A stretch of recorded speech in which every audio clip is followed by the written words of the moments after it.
All right. So, hello, everybody. So, I'll wait to give people a chance to get in here a bit. I hope everybody had a good weekend. Um, Let me see. I guess when we see more people, we'll probably get going here. Look, I've already got a couple of more likes and shares, so I thank you guys for that as well. Let's see. Walking in a town in a faceless crowd, need to feel the touch of a friend. In the countryside, I wander far and wide. Isolation gets me again. I don't know where to go when I feel like crying. Oh my, I need to open myself, do something new. I want to stop and grow up a bit. Then suddenly my intuition and my wisdom grows. And then I know that most of all, passionately, strangers wherever they go. Thank you for waking me up. Okay. Hong Kong Fooey, number one super guy. Hong Kong Fooey, quicker than a human eye. Chong, chong, wow, wow, wow, wow, wow, wow, wow. Hong Kong Fooey, terrific.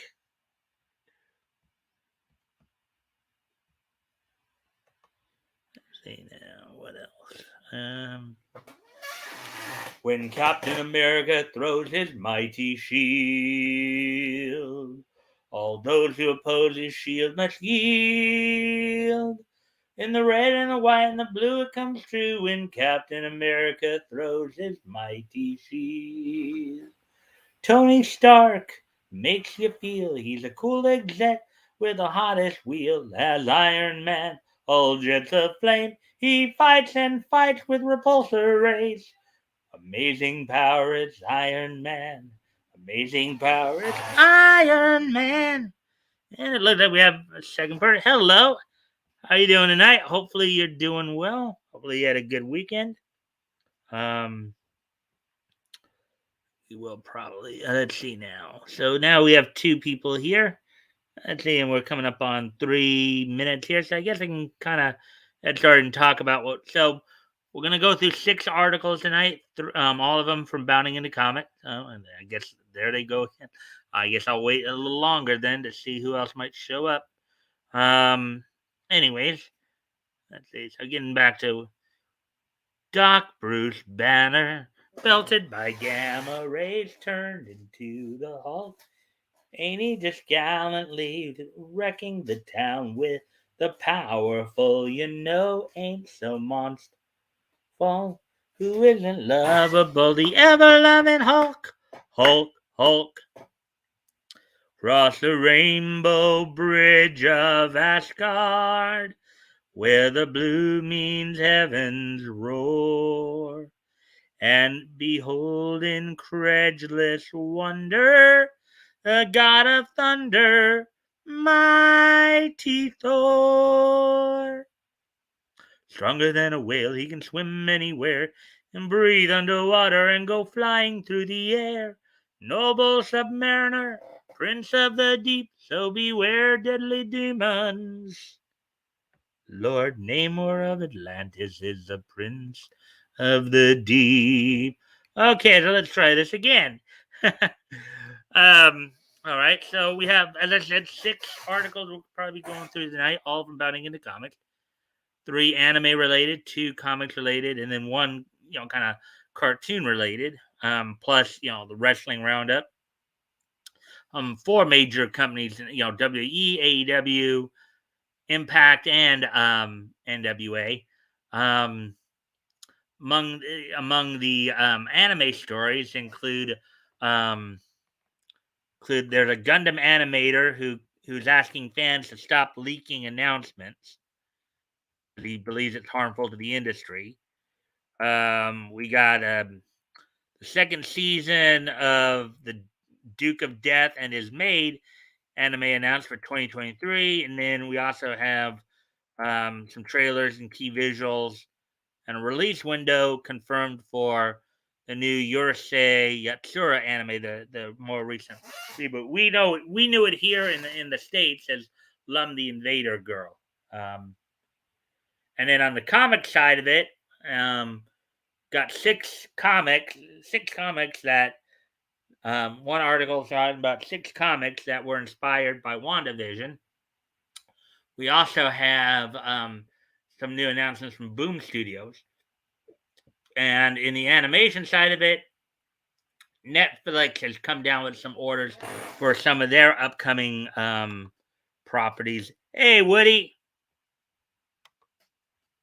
Thanks for the like and share, my friend.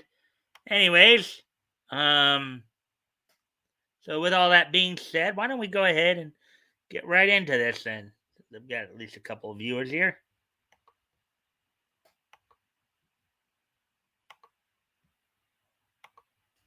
Starting out with some anime news here. Listen. All right, so the first one here that we're going to talk about is some Gundam news here.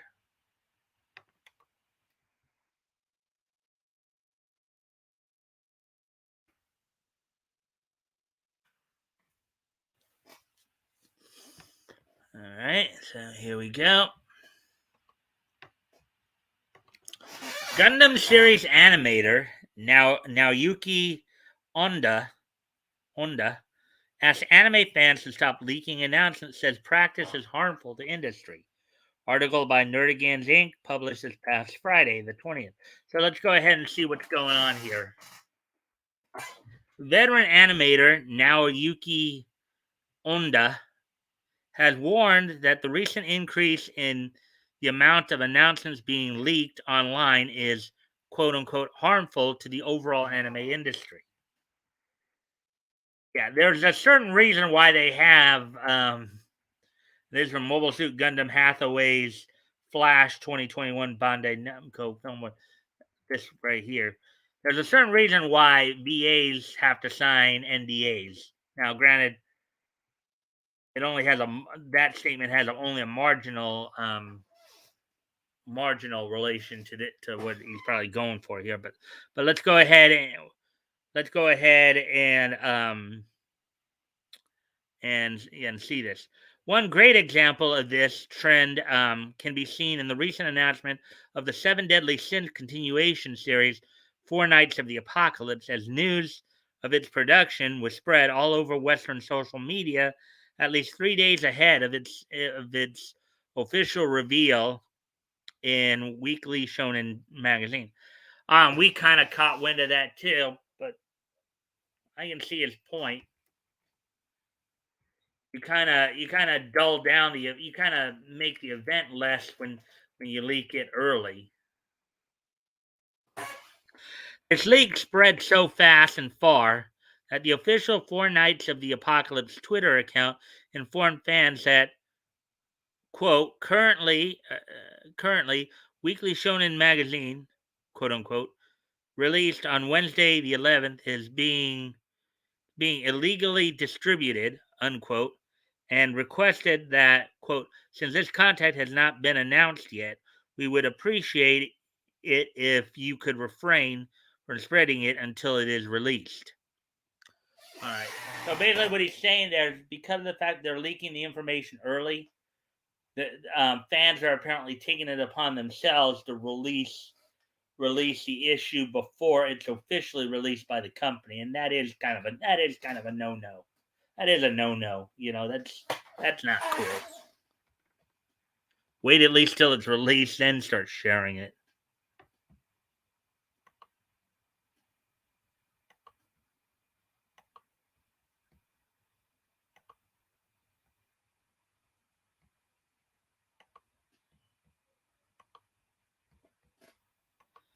Anyways.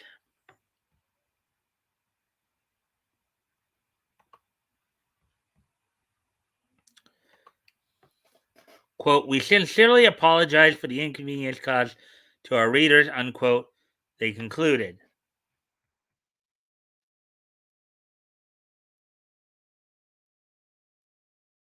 In light of the increasing frequency of these leaks, Onda, whose credits include roles as the animator director on the Berserk the Golden Age arc film trilogy, which that one was out just like about 3 or 4 years ago.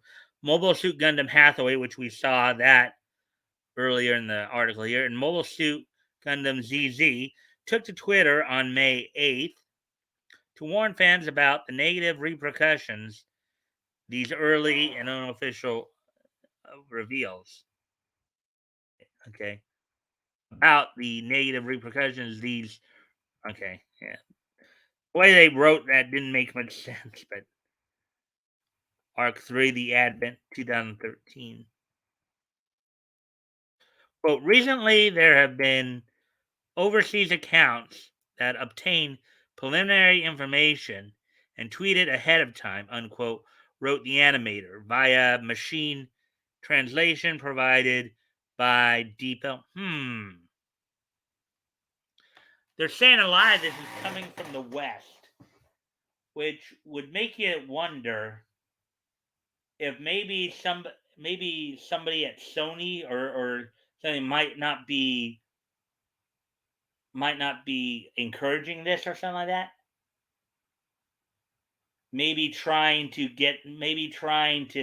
I mean, I'm just throwing a theory out there, but what if let's say some of Sony or some of the Western wokies are basically trying to subvert the mangakas and stuff, trying to sabotage them, in order to force them to comply with what they want them to do. We've been hearing like Yellow Flash talked about this. I've mentioned it too before, where we've been hearing a lot about over the past 2 or 3 years here, where here in the West they're trying to build up their power base over in Japan to have more of an influence on what is created by mangakas and animators. You know, maybe this is if this is happening more and more. This could be, this is just a theory I'm throwing out there. This could be something where, maybe you have people at Sony or people here out west here, Funimation, Crunchyroll, whatever, who are doing this to kind of sabotage the competition, as it were. And if that is the case, then that'd be real not nasty, real naughty. So, quote: recently there have okay, we read that part already. Quote: the timing of information release is determined by considering the effect of publicity, preparation, timing of all related parties, and interfering with such timing is a nuisance that is tantamount to obstruction of business for anime production. Again, that would be a very interesting situation right there. You know, could the theory I just posited have some credence? You know, um, could people out west here be trying to sabotage the anime um, industry in Japan to, in essence, force them to comply with their editorial control? He added, "quote this was actually harmful. Let's stop it." Unquote.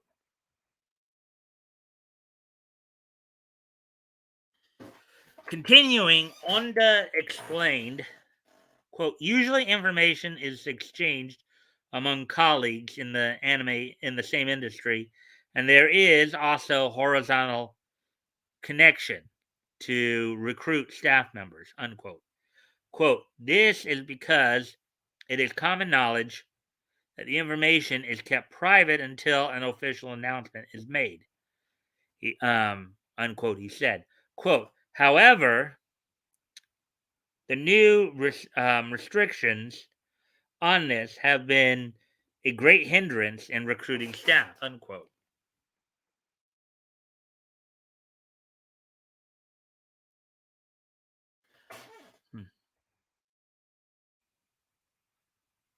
And of course, feel free if there's anything you want to add to the conversation or ask about, feel free to do so.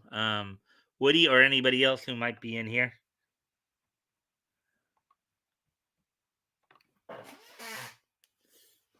Quote, animation fans are having a hard time making their favorite cartoons because of the desire for attention, quote unquote, asserted the industry veteran. Quote, isn't that strange? Information is always released at the right time. Please wait and see. Thank you very much. Unquote. Onda concluded his message by further asking fans to, quote, share this information with your foreign language colleagues, unquote.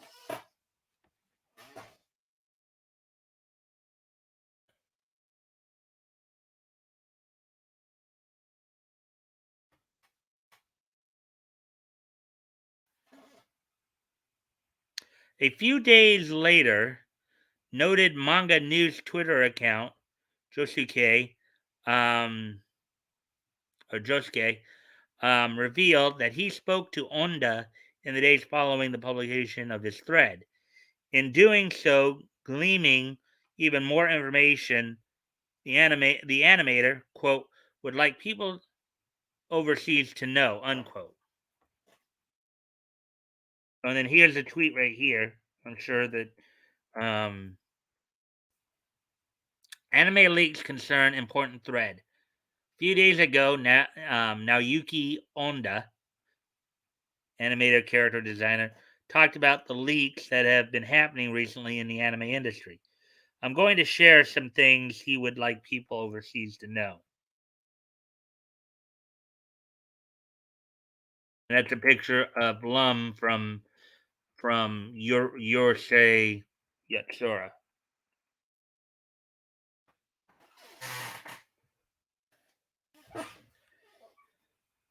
Quote, I talked with him privately and on his and on he and he, oh okay, I think that on shouldn't be there. He said they are currently investigating these leaks, unquote.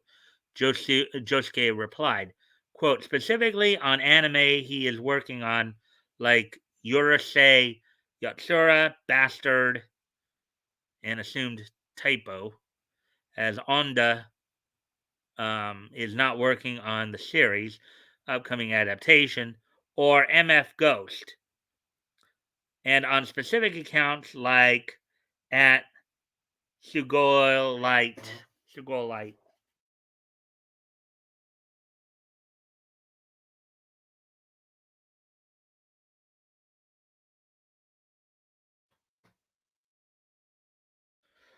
Josuke continued, quote, they are very aware of these leaks and they imagine that they're okay. I believe that's supposed to be there, not that. That are industry insiders that are leaking these teasers and information, which means a serious breach of confidentiality occurred in the production. Wow! They're even throwing. I think he's alluding to the same theory that I just posited. He said it a little bit better, though. He said the industry insiders. Okay, I was saying it was like Sony and stuff, but that's basically the same theory I just posited, that industry insiders, may be doing it. And now my reasoning is that they might be, like, as I said, particularly those out here in the West, they're trying, I think it might be some kind of power play by Sony and some of the Westerners to try to, force Japan, force the manga to comply with their demands. It could be a power play right there. Okay. I have a third person. I hope you guys are enjoying the content thus far.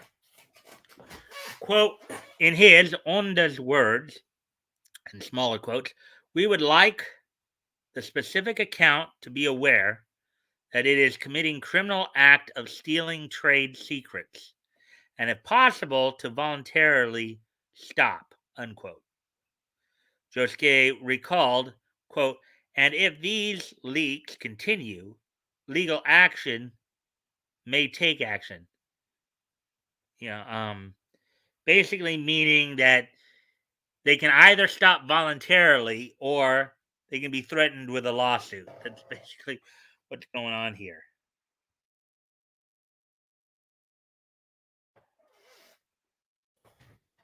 Quote, there, there, there have been already restrictions on his work environment, such as not being, well, I think that should be being, not been, being allowed to exchange information with coworkers, unquote. He further recounted of his conversation with Onda, quote, anime industry could face a new, more secret and less interactive stage with fans if these leaks continues, which would be a shame. That would very much be ashamed, you know. But I don't think it's necessarily the fans' fault here. I think as I posited and as Josuke here, I think also posited, you know, there are some anime industry insiders out west here who I think are letting this happen as a power play to try to force Japan to conform to their form of thinking. Let's conform to the censorship, conform more to the censor, conform more to, because Japan is kicking our butts. Japan is kicking Western comics and Western entertainment's butt. Manga and anime are beating the pants off of Western entertainment because they're not going with they're writing good stories, they're giving the fans what they want, and they're not like trying to censor it, and Western, but as I've always said, as I was saying last week when we were talking a bit about some of this stuff too, first and foremost, the mangaka's audience is Japanese. But as anime fans, we got to also help out and not, allow this kind of stuff to continue. But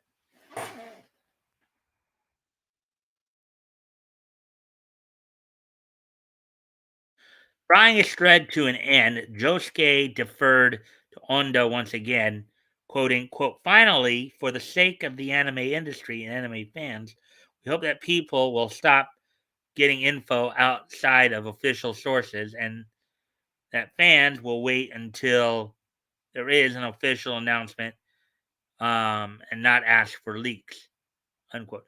Well, I'm not, okay. As far as I know, Bounding into Comics is an official news site, and I'm covering articles from there. I don't feel that it's trying to leak anything. All right. I just cover what's on here.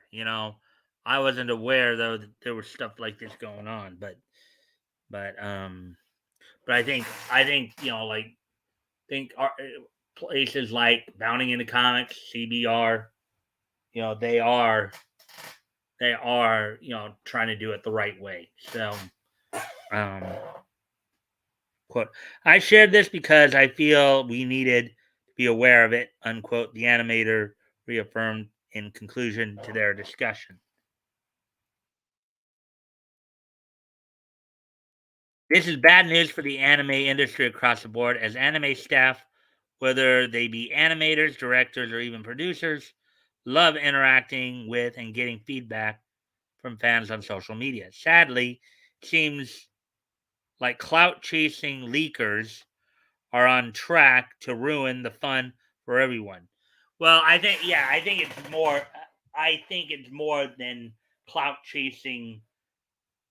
I think it's more than the clout chasers. I think it's a lot of these SJW. I think Sony may be having a hand in it. I think some of these Western dubbing Sony in particular through like Funimation and all that.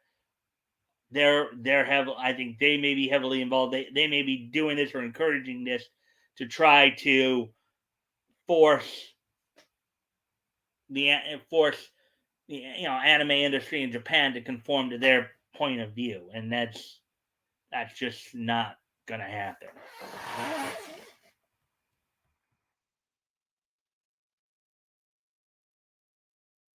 As for Onda's warning of potential consequences, one wonders if even legal action could stop these leaks from happening.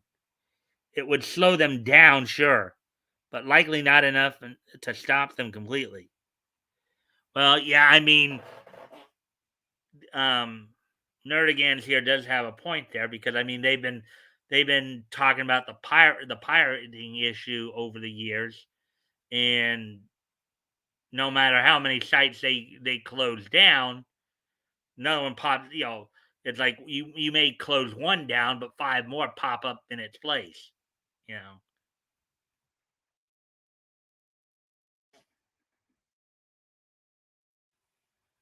what was it? Gundam Unicorn RE 009C. What do you make of Onda's request to anime fans? Do you think the threat of legal action would do anything in deterring leakers? Let us know your threat. Um, I think for anime, if they can help stop the leaks by not passing them on, that would help. As for the threat of legal, the only way legal action can really help is if they one find who is the actual leaker, and then there's a severe enough there's a severe enough financial penalty to it, or even jail time. You know, that's the only way you're going to stop people from leaking the information. You know.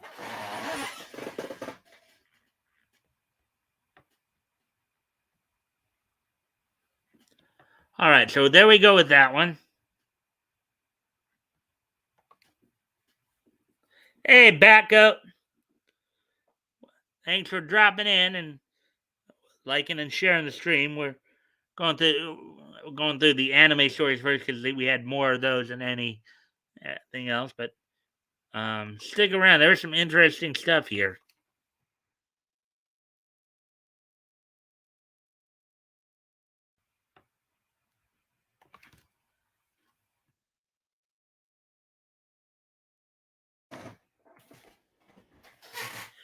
Second season of The Duke of Death and His Maid um, anime announced for 2023. Article by Nerdigans Inc. published Friday. But here we go with this.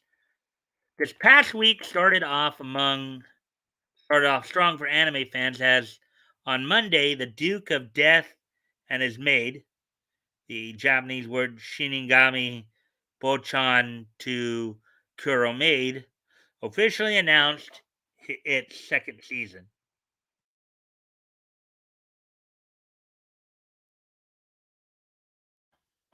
The debut serialization from mangaka Koharu Inoue, the Duke of Death and His Maid, centers on Victor, the titular Duke of Death. Cursed by a witch at a young age to kill any living thing he touches. Oh, kind of like Midas and his golden touch, right? Turning anything he touches in this case, anything he touches just dies. Um, Victor scares his family into exiling him, being sent to live in a secluded mansion deep within the forest with only his butler, Rob, and childhood friend Alice for companionship.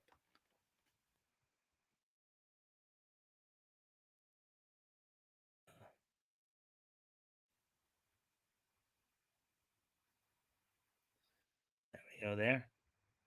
However, in spite of his curse, Victor still manages to court the affections of Alice, who spends their time together constantly flirting with and affectionately teasing the young Duke.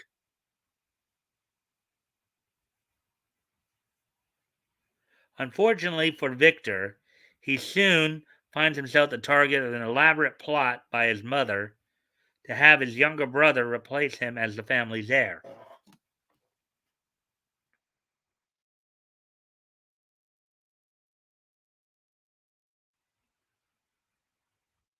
This sounds like a very interesting anime to watch. Might have to watch it at some point.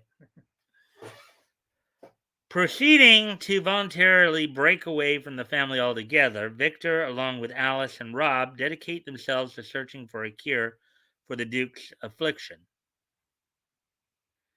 Beginning its run in Shogakukan's Sunday Webry in 2017, 4 years later, The Duke of Death and His Maid was adapted into a 12-episode anime by Studio JC Staff, which concluded its first season in September of last year. These are Duke and Alice's uneventful day. The announcement of the anime adaptation's second season came the day before Ino,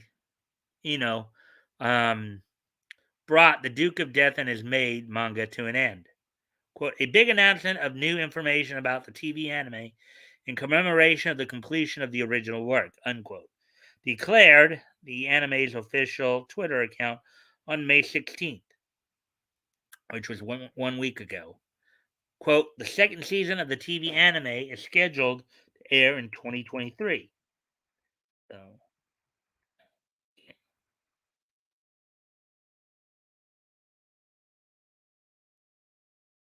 alongside the announcement, the show's production team shared a commemorative visual featuring Victor and Alice, holding up two fingers each in honor of second season. There you go, right there. There's where. Look at that. uh,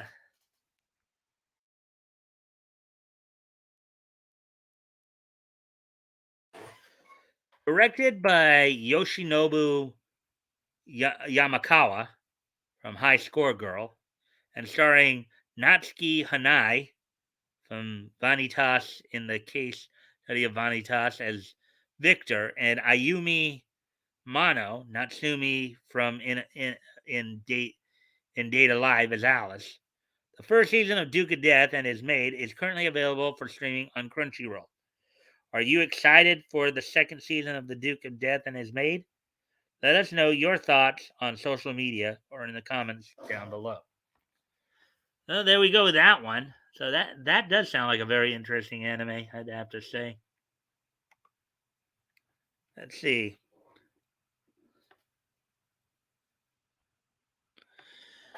Oh yeah, Toy's trying to be funny again, huh?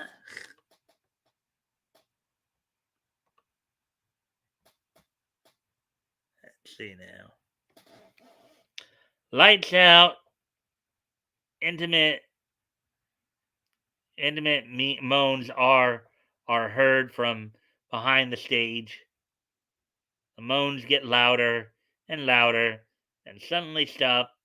The lights come back. Actions on the couch with every's mom parties swinging around his fingers. Okay. Good evening, gentlemen. Hey, Toys. Yo, Toys. Goat. Hey, Woody. Hey, Bat Goat.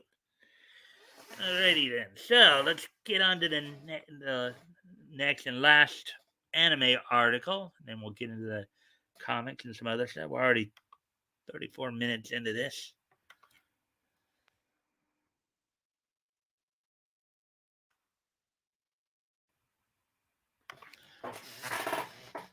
All right, so here we go again. New Urusei Yatsura anime confirms release window with first trailer and key visual. Article by Spencer Bakuli, published May 22nd, 2022.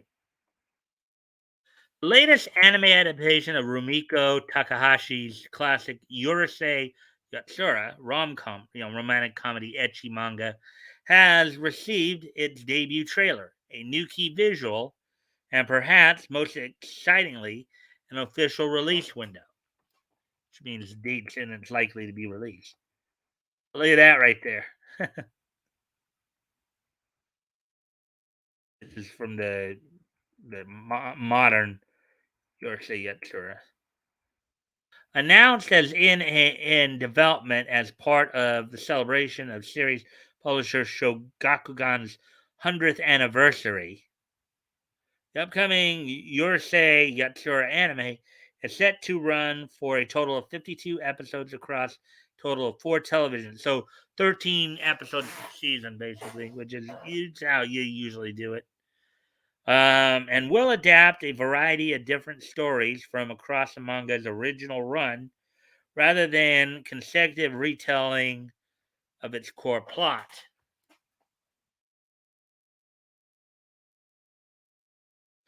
On May 19th, animation studio David Productions, known for JoJo's Bizarre Adventure, released the series debut trailer. Therein, fans were given their first look at the return of not only Ataru, character voice Hiroshi Kamiya, Gamma 1, Gamma number 1 Dragon Ball Super Hero, and Lunar, character voice provided by Sumire Uesaka, who was Hayase Nagatoro from Don't Toy With Me, Miss Nagatoro. Look at that. Isn't she cute? That's Lum right there from Yurusei Yatsura, or Lum the Invader Girl.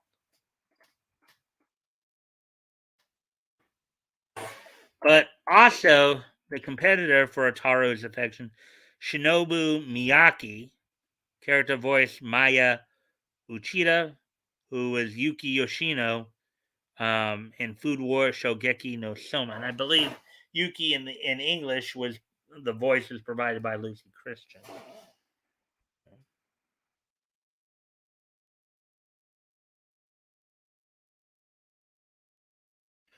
The Lum infatuated heir to Japan's most powerful family, Shutaro Mendo, character voiced by Mamoru Miyano, who was Riku in the Kingdom Hearts series. Okay. Komobiki high school nurse and common target of Ataru's flirtation, Sakura, character voice Miyuki Sawashiro, who provided the voice of Toko Fukawa in Dragon Rampa series, and regular series nuisance Cherry, providing the voice provided by Rotaru Takagi, who is Bellamy in One Piece. And mind you guys, also, these are the Japanese voices, obviously, for the most, pretty much. So, probably it still may be another year or so before they get an English adaptation for this, since it's coming out now. So, alongside these brief introductions, both the trailer and the series' official Twitter account shared the season's first key visual, which featured a confirmation that Yurusei Yatsura would begin airing in October 2022.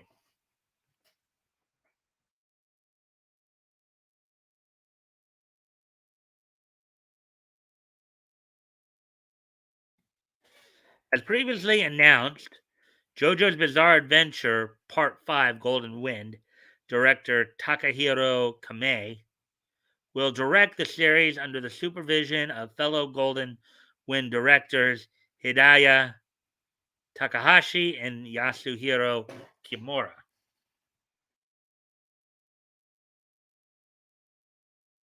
Additionally, Yurusei Yatsura will feature script supervision from Digimon Adventure Tri screenplay writer Yuko Kakihara, as well as character design from Naoyuki Asano, who previously served in the role for the recent reboot of Mr. Ozumatsu. Oh, look at that! Whoa, look at that!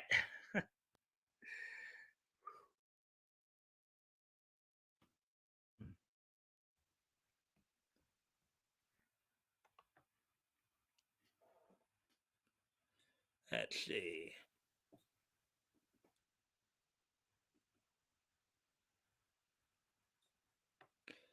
What are you saying? I don't think you could lift my mom's panties. They're big and they're as big as a parachute. Oh, boy. And don't call me action for nothing, Woody. Oh, boy. Okay. Anyways, boys. Naughty, naughty, naughty. Okay, so continuing on with the article here, then, and of course, if you guys have anything to add to what we're talking about here in the articles, feel free to do so. First beginning publication in 1978, Urusei Yatsura follows the everyday exploits of Ataru, an average Earth male, and Lum, the princess of an alien race known as Oni. Now, in Japanese, Oni, I believe, means like demon. You know, after a series of events leads the latter to believe the two are married. A sensation in Japan, the series found worldwide popularity with the creation of its first anime adaptation in 1981, which ran for a total of 195 episodes across the following 5 years.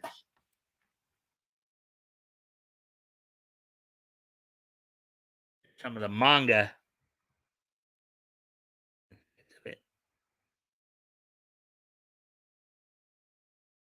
Are you excited for your say Yatsura's return to TV? Let us know your. Well, I would like to see the original series dub, but there doesn't seem to be any major dub of the first series. But yeah, I mean, it sounds like a pretty fun story. Drooling on myself as always. Nothing too odd. All right. So, anyways, so now we'll get ready to move on to the. Hope you guys are enjoying the content thus far. Now we'll get into a couple of comic related articles here. See, we're already at the 42-minute mark.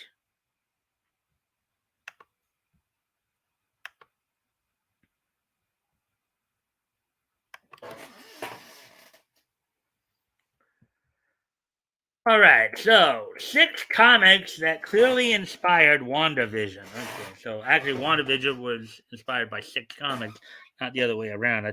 Okay, article by Frank Martin published this past Friday. As a whole, WandaVision is a completely unique storyline, original to the Marvel Cinematic Universe. It continues the plot from Avengers Endgame, also building upon the distinct characterization that's been crafted since the beginning of the MCU, the Marvel Cinematic Universe, not to be confused with the Marvel Comics universe. But that didn't mean it didn't draw inspiration and use several elements from existing comics in order to create this unique setting. Here are several of them. Before I get into this, I'm going to go ahead. I'm going to go ahead and step away for a few moments here. All I know is I hate one of it. I've never watched it. Second of it, I know. Hate it. Yeah. I need to step away from the computer for a moment, guys. So I'll be right back. Guys, I guess can continue to talk among yourselves. Come back. We'll continue with the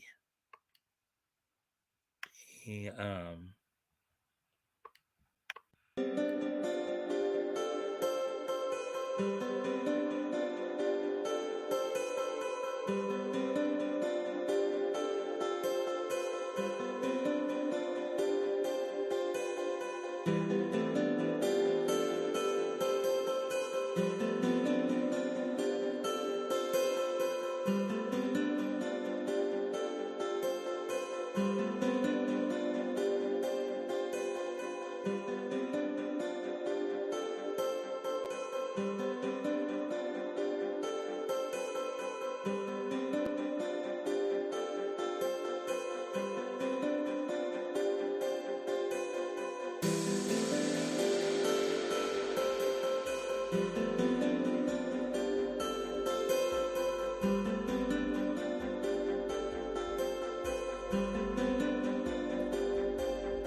All right, I'm back, guys.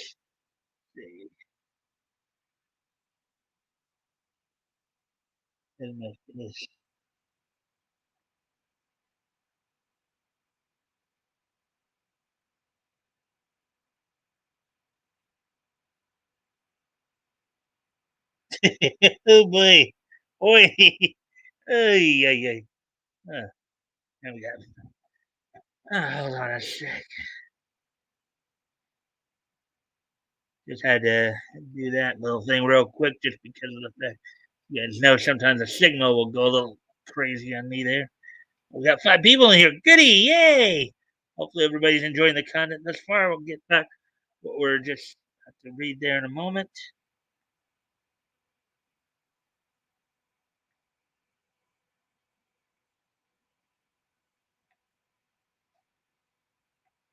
So anyways, let's see. Right. So I will. Alrighty then. So let's get back into this. They. All right. Well, anyways, number one, Vision, which this is one of the first of the comics that influenced Wanda Vision right here. Vision. The miniseries was surprisingly horrific in the best ways possible. It was Vision moving to the suburbs to raise a family. Unlike WandaVision, which had Vision's family living in alternate reality, this family was very much real. Um, as I understand it, of course, Vision is an android. Um, and I guess in WandaVision, I think, if I understand correctly, Vision and Wanda were kind of an item, I guess. Um, the problem, though, is that a family of living androids doesn't exactly fit in with suburban America. Horror and tragedy follow. Again, the storylines are completely different, but the elements of a troubled supernatural family trying to live the American dream resonate deeply with the show. Well, think about it. You're an android, so you're super intelligent, you're super strong. It's like you do that, and but Android was to just hit my desk here, my little pull-out desk here, as hard as I'm hitting it. Android would probably just completely crack, completely break it. But whereas I can just tap it like that and it, not do anything. So, Avengers Disassembled. All right, let's see what he answers. Number 2, Avengers Disassembled. Although the Avengers themselves weren't a major part of WandaVision, it is the disassembled storyline that first planted seeds of Wanda's breakdown. Through mental stress and trauma, Wanda's reality altering powers went haywire and caused the breakup of the Avengers in the process. Plot wise, very little of this storyline made it into the show, but it introduced the idea that there's more to Wanda's powers than magic tricks. But when you have the power to warp reality, that can have some pretty cataclysmic effects when all is said and done. Avengers Standoff. This is an interesting inclusion to the list as Wanda doesn't even appear in the story. Instead, it's more of a concept that is closely aligned with that of WandaVision. Instead of Wanda, a cosmic cube is used to create a prison for supervillains where they are brainwashed into believing they live in a small town. The idea of people living in a false suburban reality is an interesting starting point for the show, and it is based off of something completely separate from Wanda's own character arc.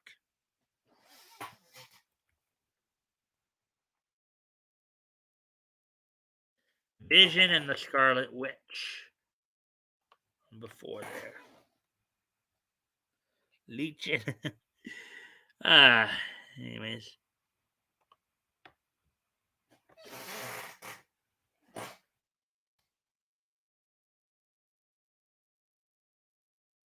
Vision and Scarlet Witch. If there were one comic to point to as the main source of inspiration that drove the show's plot forward, it's this one. This is the book that led to Vision and Wanda's relationship together and the birth of their twin sons. Of course, future comics expanded upon the story, created further complications for the family, but it had to start somewhere. Vision Quest, White Vision. Number 5.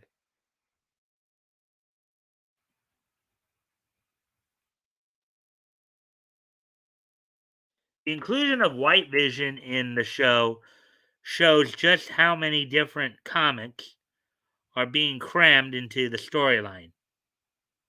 The general idea is strikingly similar to what happens in WandaVision. Vision is broken down and then reassembled into something other than his former self. Circumstances have changed, but the ramifications are just as important as the true nature of life, mind, and body are challenged in the process. 6. House of M.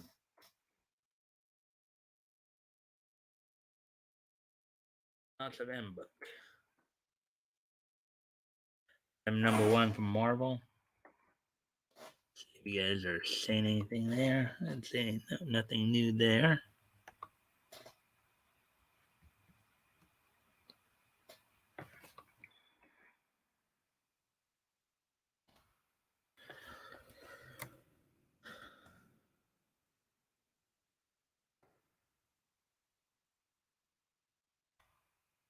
All right, so anyways, continuing on there.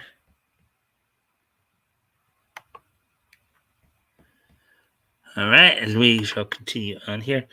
When thinking of stories in which a traumatic Wanda Maximoff alters reality for her benefit, no storyline embodies this more than House of M. After suffering a mental breakdown during the events of Avengers Disassembled, there was a lingering question as to what should be done about the unhinged Scarlet Witch. The Avengers and X-Men came together to try and figure it out. Before they could, though, reality was completely altered, setting Wanda and her family up as rulers in a mutant-dominated world. Similar to WandaVision, Wanda was manipulated and didn't craft this artificial reality willingly. And although the purpose of the altered reality is different between the comic and the show, the sheer boldness of the magic involved has a striking similarity. Oh, there we go. I guess that's the end of that article. Hmm. Anyways,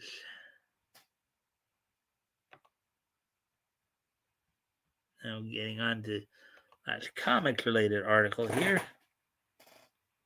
So we're now coming up on 56 minutes. So.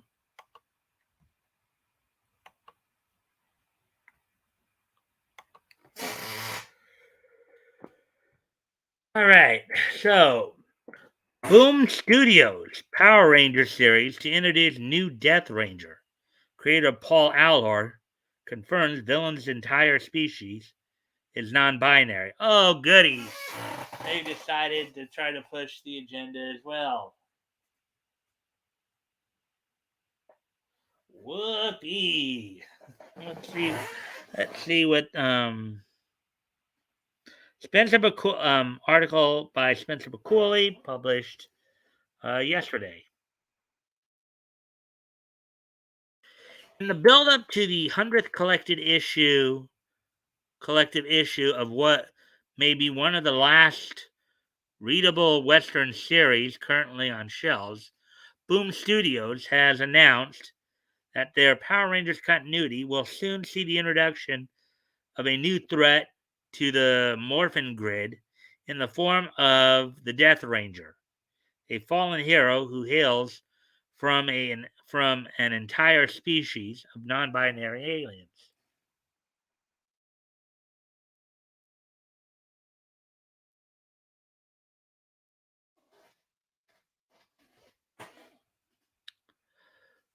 Set to debut in the upcoming Power Rangers Unlimited, the Death Ranger one shot from writer Paul Allor, Power Rangers the Psychopath.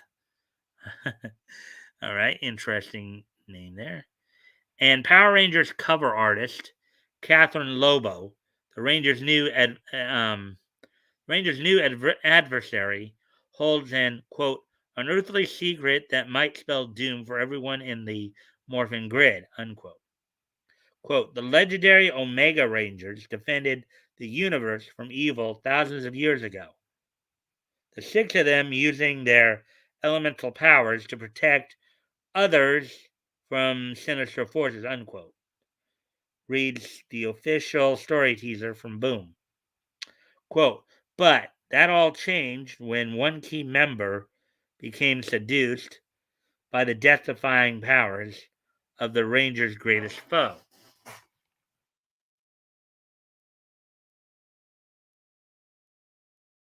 There's the artwork right there.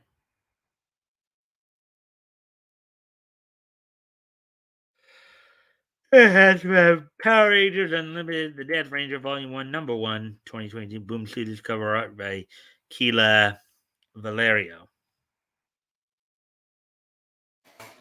See if you guys are saying anything as of yet. No.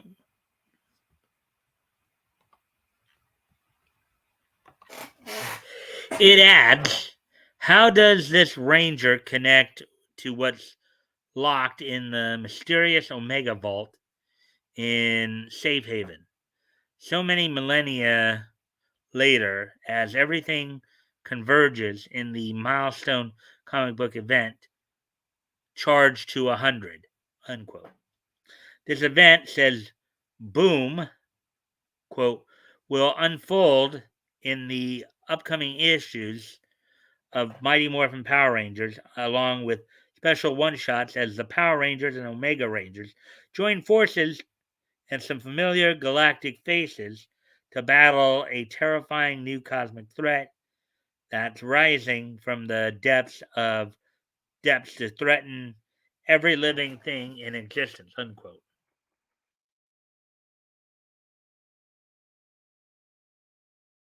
Hmm.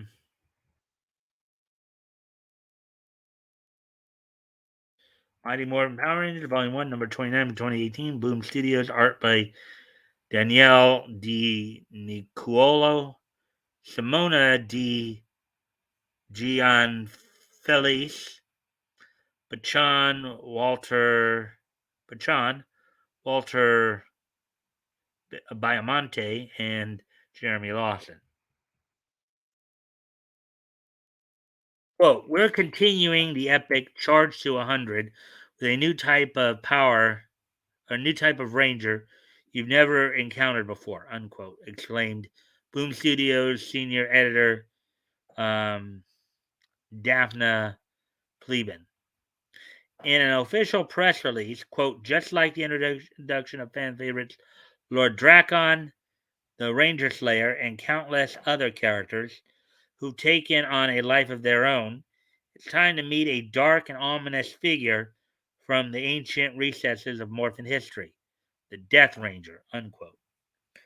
The Death Ranger one shot will also feature, quote, main cover art by Keila Valerio, Mighty Morphin, and variant cover art by highly acclaimed illustrator Gonyi Montez, Mighty Morphin, Derek Chu from Harley Quinn, and more.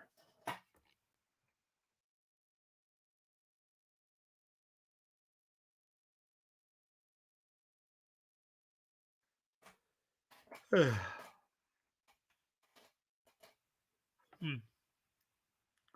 Just past the hour mark, so that's good to see.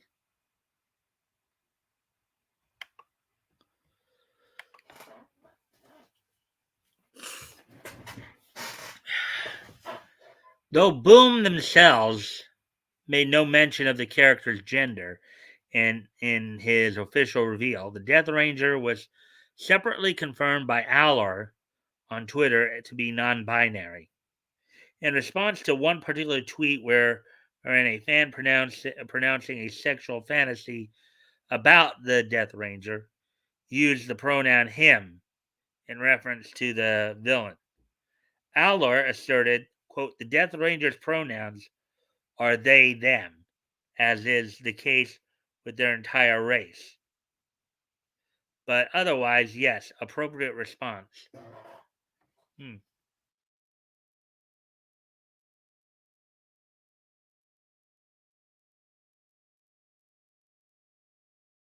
The Death Ranger's first confrontation with the latest incarnation of the Omega Rangers, whose ranks are recently revived by former Rangers Jason, Zach, and Trini, hit shelves in August 2022. Are you excited to read about the Death Ranger? Let us know your thoughts on social media. All right, so there we go with that one. And we actually do have one more article. This one's actually a rare one from the television animation side of it. Probably get to that here in a moment. Don't know if you guys have anything to say about what we've been reading so far. Huh.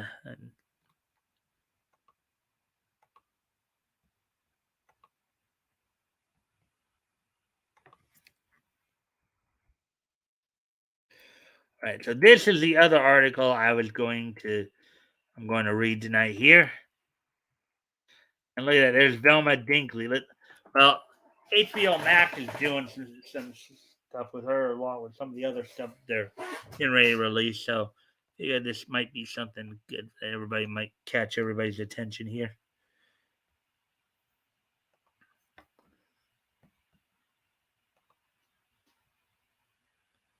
Velma, yeah, Velma.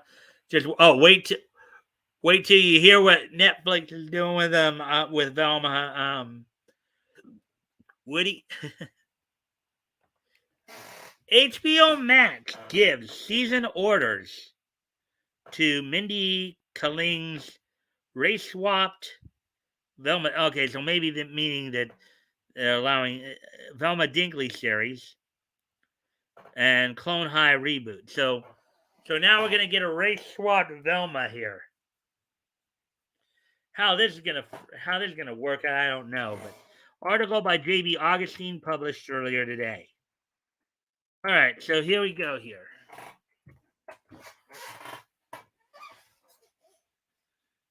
HBO Max has officially placed season orders for both Mindy. So yeah, I think when they're saying official season orders, meaning that they greenlit the production. I'm guessing for both Mindy Kaling's animated Scooby Doo spinoff centered on a race swap Velma Dinkley, and the revival of cult classic MTV series Clone High. So what are they going to try to turn Velma into a female Urkel or something like that? You guys remember Urkel from Family Matters? Titled Velma and ordered for a 10-episode first season, the Scooby-Doo Less series will tell the origin story of Mystery Inc. Gang's bespectacled member, with Kaling slated to voice the classic character, unquote. Though solely a voice role, as previously reported, Velma will be race swapped to South Asian, ostensibly to align her more closely Kaling's own Sri Lankan destiny. Ah, yeah. Of course they are doing that. Scooby-Doo and Batman: The Brave and the Bold from 2018. So you got Velma there in the. In fact, with Velma in that, she almost looks like the Carrie character from Batman from the Frank Miller series,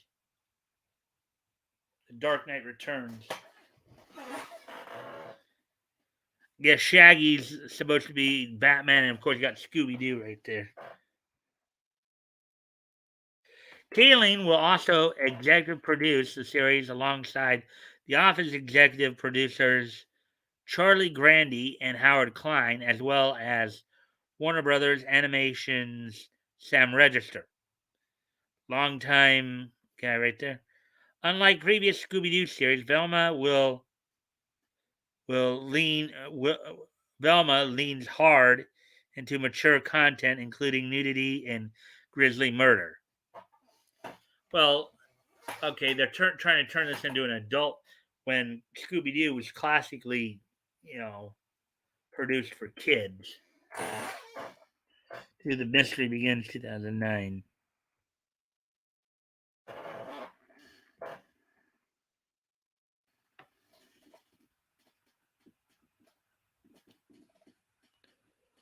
When did they ever mention anybody's last name in Scooby-Doo? I think it's been more of a recent thing. I think it's been more like within the last 10, 15, 20 years that they've been including last names. There's Fred Jones, Daphne Blake, Velma Dinkley, and Shaggy Rod, Norville Shaggy Rod. I don't know if it was from the live action movies that they did it, or they were already starting to do it in the cartoons of the 2000s. But I can see Velma as an Oriental nerd. Haha, Urkel was one funny nerd. Yeah. I guess what they're going to do is they're going to do a female Asian Urkel from the sounds of it, looks of it.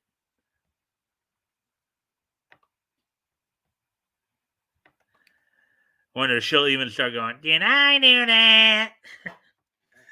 Actually, no, they'll go, Jinkies! In a teaser image presented by Kaling during a May 16th Warner Discovery presentation, which was a week ago, the South Asian Velma discovering the corpse of a debrained woman on the floor of a woman's locker room, while a group of naked female patrons looks on behind her.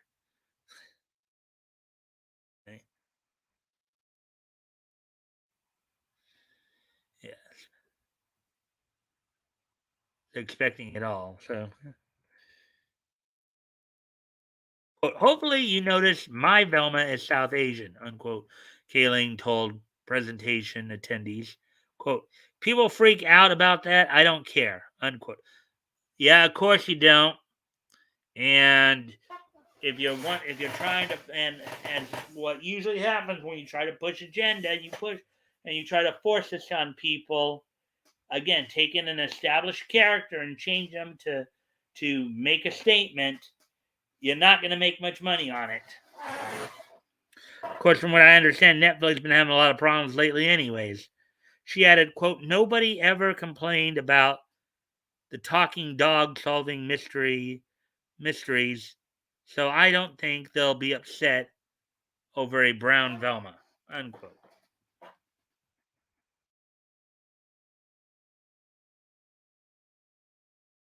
In addition to, well, yeah, but the difference is that with Scooby, it was part of the story, and what you're doing, little lady, is you're trying to push an agenda. You're trying to use a well loved and well established character to make a statement, by changing the character up, by abusing the intellectual property there. In addition to Velma, HBO has also given a 2-season order to the reboot of the Clone High reboot, written and executive produced by original series creators Phil Lord, Chris Miller, and Bill Lawrence. I understand it. This was originally on MTV, I believe. Clone High season 1, episode 8, Raising the Stakes, a rock opera in 3 acts. MTV, yeah, it was originally airing on MTV from 2002 to 2003. The series follows the escapades of cloned historical figures as they attend the eponymous Clone High. In truth, a military experiment to harness said figures' various strengths for military purposes. Erica Rivi Noha, a writer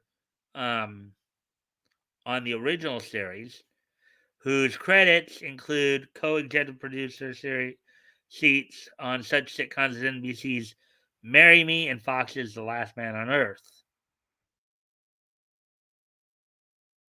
Velma debuts later this year, while HBO Max also picked up the series Fired on Mars, starring Pete Davidson. The next 2 seasons of J.G. Quintel's Close Enough. Oh, there we go. So essentially, what they're trying to pull here, I think, with this new Velma is like, first off, I think she's using again, as they've always been doing. They're basically trying to use a well loved and established character to push an agenda, and people are not. And I don't. And contrary to what she believes, I don't think people are gonna stand for it. So that's all the articles, anyways. So we do have some wrestling news to go over, but let's see where we're at. R.I.P. Scooby. Okay, now that's dead. Watch. Let's watch more anime. Yeah, yeah. These wokies, they just don't get it. Trying to force their agenda down everybody's throat. It's just gonna get them all covered in barf. That's all it's gonna do. Anyways, let's see. We're at now an hour 14. It's hour 14, or just past hour.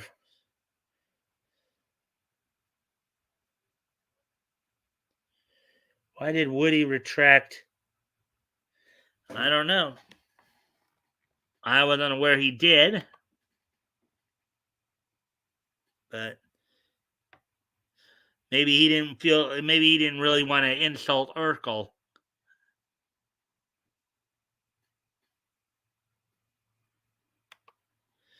All right. So, anyways, so now let's do some wrestling roundup.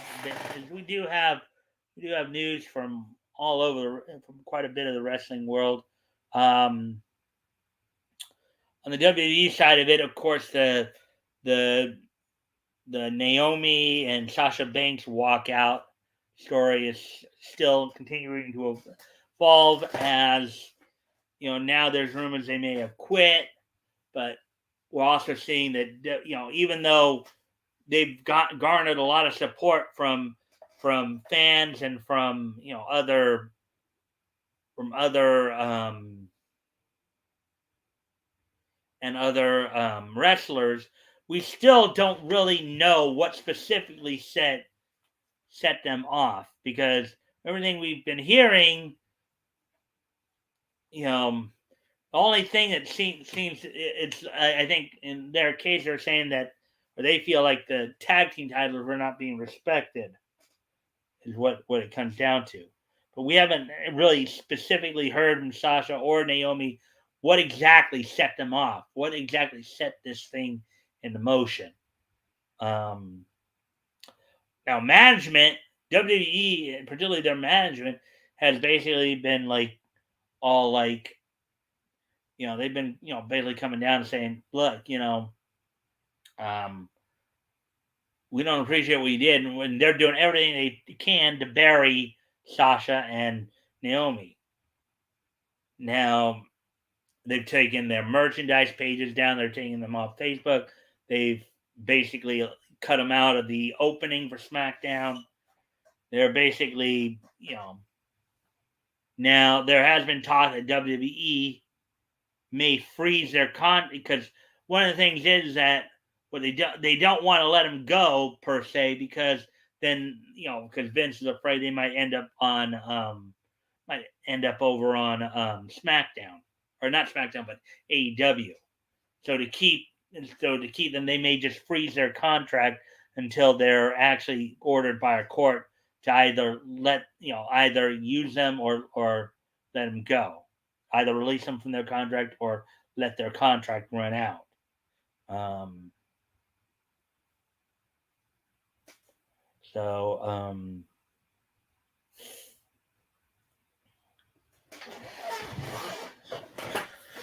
Yeah, and the thing is that of course you still have people,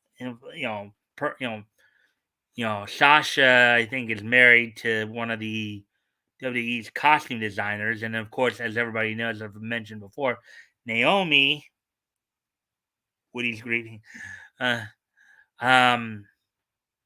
Naomi, is her real name, of course, Trinity Fatu, is married to Jimmy Uso, Jonathan Fatu. So she's by marriage a part of the Samoan family now, which now granted, nobody in the bloodline, basically either Roman Reigns or the Uso brothers, or even The Rock, nobody's really came out and said anything in regards to it. They've been relatively quiet. So now on another story that's also kind of developing too, Stephanie McMahon has apparently stepped away from WWE. She stepped down as chief brand officer. Been a lot of speculations as to why. The stated reason is she wants to spend more time with her family. There's some speculation that maybe they want Nick Khan to do more of that work. There's also was talk that Stephanie's staff was cleared out before she made this announcement, which may be to the point of, well, Nick Khan's wanting his own people there. But this story will also continue to develop over time as well. And we do have the Hell in a Cell pay-per-view coming up in a few weeks. We should be hearing more about that. And of course, one of the other things from earlier too is that the SmackDown Women's title is said to be competed. They are going to crown new. They of course stripped Naomi and Sasha of the SmackDown Women's Tag titles, and they're planning on having a tournament to crown new champions. The only criticism has been, though, is that the SmackDown Women's Tag division is not all that deep. They may have a very bare bones tournament of just 4 teams. So more on that, as time goes on.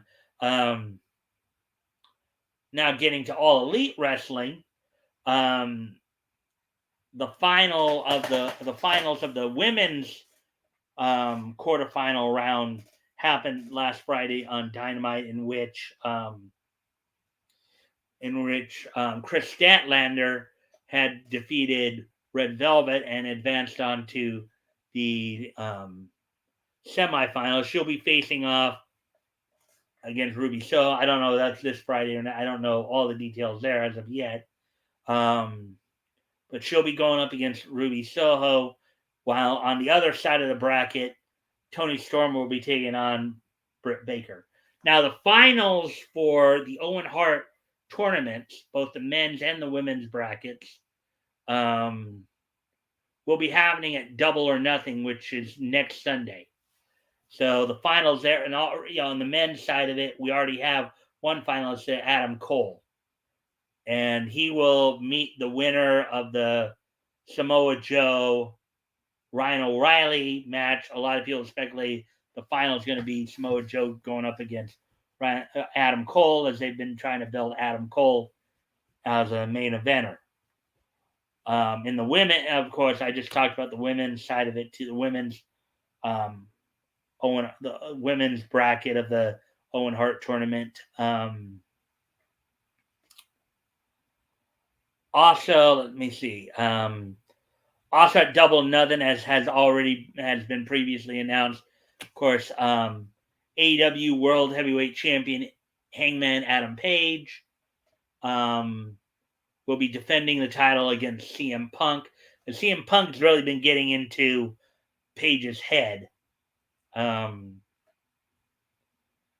it looks like they may be using this as a way to maybe do a heel turn on Page, make Hangman Adam Page a heel here. They may be doing planning a heel turn there.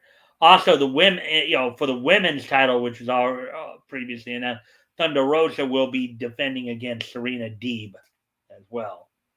So we'll probably learn more as from Dynamite. I'll learn more when I watch Dark Elevation later on, and then we'll probably be learning more throughout the week here.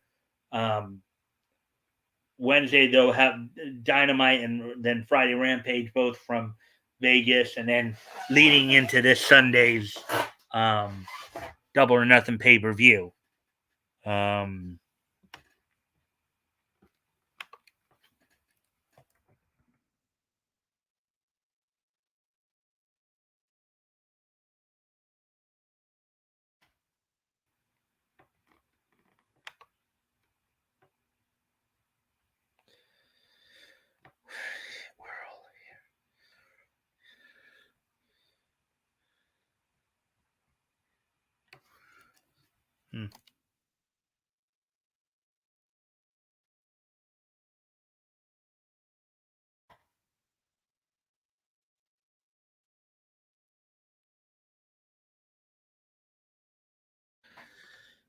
So, anyways, of course, again, feel free to comment on anything I'm talking about here. Feel free to comment and add your 2 cents or ask about anything.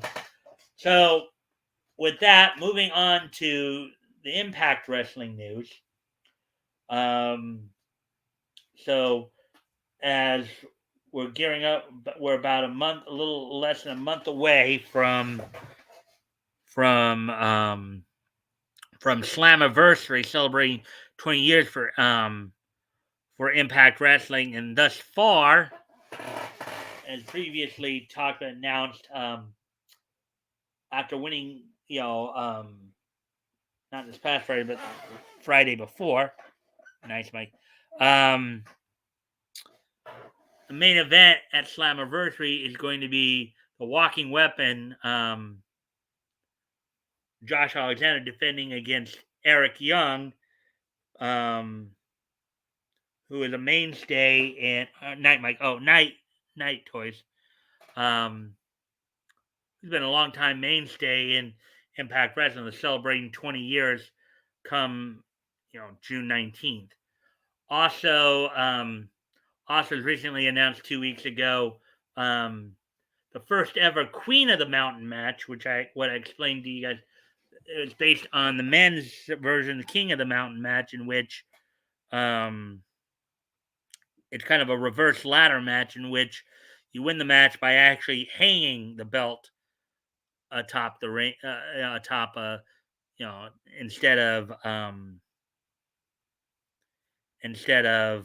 trying to pull it down. Now, the Queen of the Mountain match, of course, will have Tasha, the current Impact Wrestling Knockouts champion, Tasha Steelz, defending against four other opponents. Those being Diona Perazzo, Chelsea Green. Let me see who else. Trying to remember here. Jordan Grace and Mia Yim. So those four will be challenging Tasha Steelz in the the first ever Queen of the Mountain match, as announced by Impact Wrestling Women's Division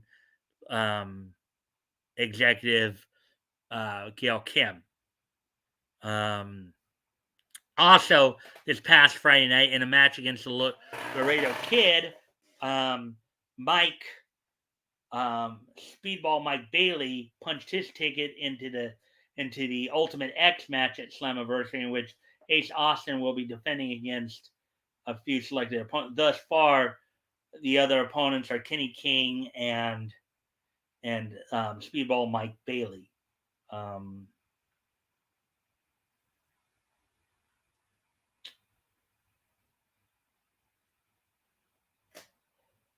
Let me see.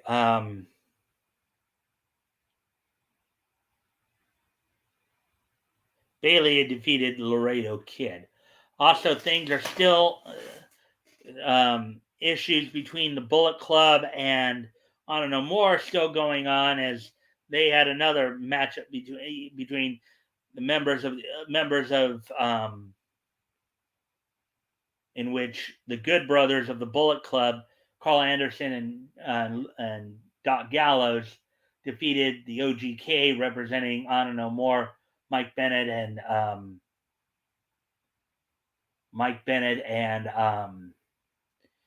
Matt Taven, in which Carl Anderson caused Mike Bennett to accidentally spear his own wife, Maria Canales, who was out on commentary, and then decided to get involved in the match herself and paid for it pretty much by getting speared by her own husband, who was horrified at what he did. Anyways, I'm gonna get a little more light in here, so I'll be right back. I just got to go ahead and turn some music on while I hear this.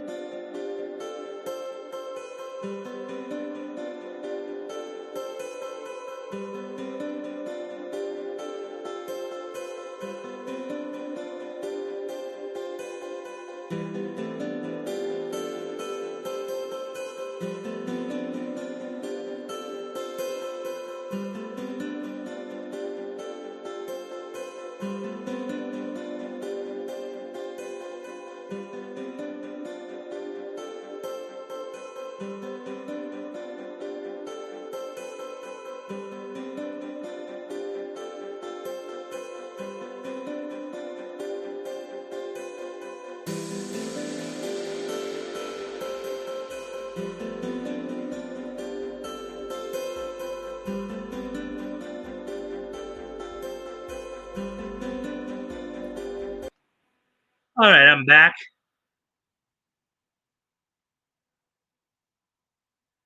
Back. So,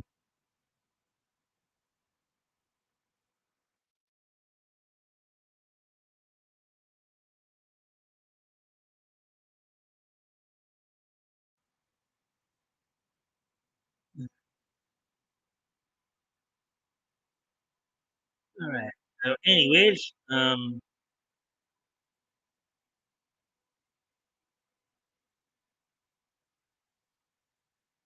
yeah, Impact Wrestling. So that's at least um Oh, and also on the NWA side of it, some NWA news coming up. So their next pay-per-view is coming up on Saturday, June the 11th. Always Ready, named after of course, Matt Cardona's catchphrase. Thus far, still negotiations for another title match between champion Cardona and challenger Nick Aldis. Now, basically, in a interview with the two of them, kind of a face-off. Nick Aldis claiming that if he could just get him, alone without interference, he could beat um, Cardona. So he suggested they have a match in a cage. Matt Cardona had a counter stipulation he wanted to put in there, saying that outside of the NWA, he's known as King of the Death Match. So Cardona's wanting a death match where he could have interference because it's a no DQ type of match. And now when I saw this, when I was watching NWA like Power and USA over the weekend. It dawned on me, well, why not make this a best of three match with three gimmick? Now, somebody on there, of course, didn't like the idea of all of them being gimmick matches, but you give Aldis what he wants to keep, you give Cardona what he wants to death, and then what you do is you add in a third special match, a lumberjack match. For those of you who may not know what a lumberjack match is, basically a lumberjack match, we have a bunch of wrestlers surrounding the ring, keep the action in the ring. So if a wrestler tries to leave, the idea is if a wrestler tries to basically chicken out and run out of the ring, then the lumberjacks sit there and count on it and then get him back in the ring. That's the general idea. Of course, if that stay in the ring. Of course, you have one side of all, you have four sides, or two sides have heels on it, two sides have faces. So if let's say the face wrestler goes out to the heel side, they just sit there and beat the little what out and then push him back in. But if he goes on his side, they'll kind of help him out and kind of give him the they're kind of the same thing vice versa. So the heels they end up on their side of the ring, they get a little more aggressive. They go on the opposite side, they get the general idea of a lumberjack match is that's something I support. But right now, they're still in negotiations, though, for the kind of match. So we'll just have to wait and see. And of course, Homicide, who is currently the NWA junior heavyweight champion, he had another successful title defense. But it would appear that having all these matches as title defenses, having every match as a title defense, it's starting to wear on him a bit because he looks a little ragged. Um, he was taking on Black Keys of Idolmania Sports Management, and it looked like he was struggling at times. Just and that's kind of wear and tear. I mean, Homicide, to his credit, has been a fighting champion. He was still able to stave off the attempts by Black Keys to to uh,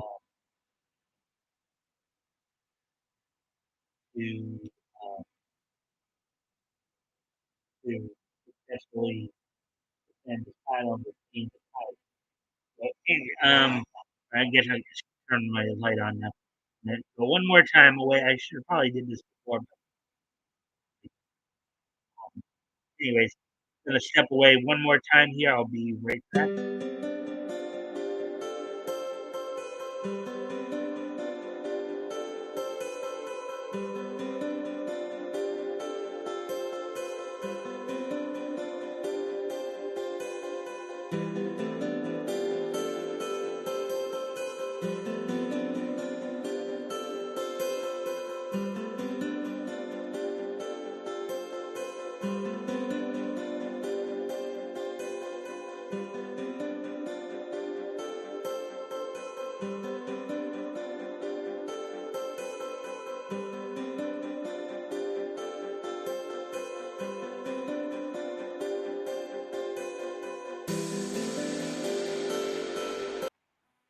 So in summation, we have some major cards coming in the coming weeks here.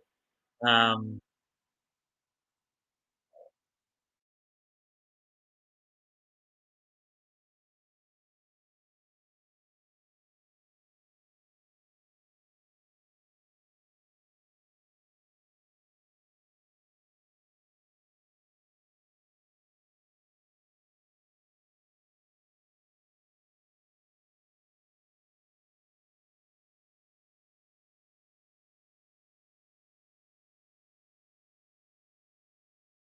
in summation, we do have some major events coming in. Hell in Cell leaving the WWE. Uh, A&E's got Double or Nothing coming up this Sunday, actually. Uh, we have on June the 11th, we have Slammiversary of Impact. Or no, I'm sorry, not Slammiversary. On June 11th, it's the NWA's Always Ready, and then you have Slammiversary for Impact celebrating 20 years on the 19th. So that's pretty much. I think the 12th is when Hell in a Cell is going to be. So that's a lot of the news right there. Um, Coming up on an hour 37.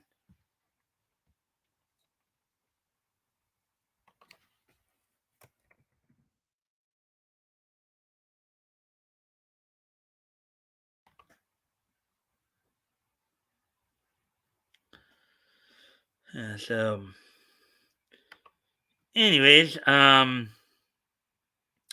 with that, today being Monday, May the 23rd, 2022, why don't we go ahead and get ready to take a look at this day in each history? We only have a couple of things today, but they're both in the 90s, so they're both pretty significant in terms of time and so. Anyways, first off, we're gonna head back 30 years ago, as on this date 30 years ago today, Steve Austin would regain the WCW World TV title from Barry Windham, Chattanooga, Tennessee, at a WCW Worldwide taping that would end up airing on June 13th. So, on this day in 1992, Steve Austin would regain the WCW World TV title from Barry Windham in Chattanooga, Tennessee, at the WCW Worldwide TV taping that would air on June 13th.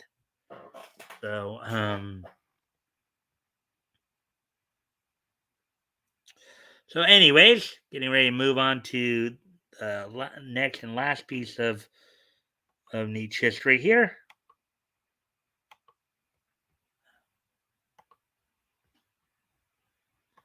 As on this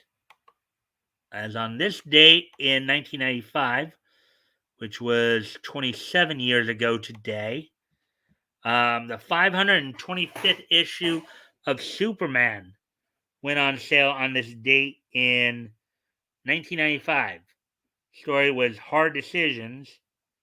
It was written by Carl Kessel, with Stuart A. Imanson penciling the thing, Jose Marzan Jr. inking it, Albert Tobias de Guzman lettering it, and then Glenn Whitmore doing the coloring. So on this date, 27 years ago today, the 525th issue of Adventures of Superman runs out. Now remember, this book, even though at this point it was called Adventures of Superman, started out simply as Superman. It was the originals. This book goes all the way back to 1939. So with that, guys, I thank you all for being here tonight. Thank you guys for the likes and shares. And I hope you guys have stuck around for the whole thing. But I know sometimes where some of you are at, it gets pretty late. So, but anyways, guys, don't forget this Friday we're continuing our historical comics retrospect, and we're looking back to we're looking back to we're looking back to and we're looking back. We'll be starting our coverage of February 1939. Batgirl will, of course, be with me, and we'll be looking at DC.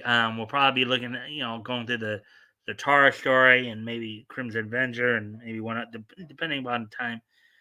And I'll only be reading one story from Action Comics as I did preview the book.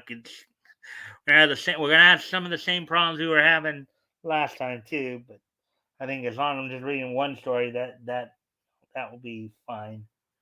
We'll be able to manage. Anyways, guys, I thank all for being here, and I look forward to seeing everybody back here tomorrow night. So I'll talk to you then. Bye.